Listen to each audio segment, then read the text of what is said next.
Maradona বলেছিলেন, আমার জায়গা যে নিতে পারবে সে আর্জেন্টিনার সেরা খেলোয়াড় হতে পারবে।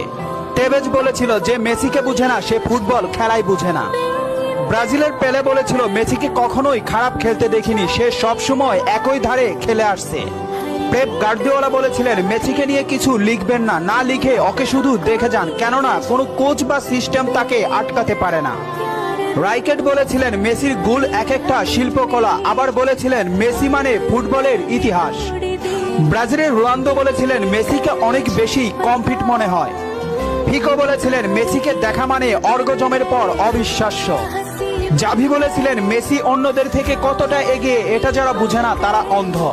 ইনিয়েস্তা বলেছিলেন, মেসি যা পারে অন্যরা তা পারে না, বার্সেলোনা আর কখনোই আরেকটা মেসি পাবে না।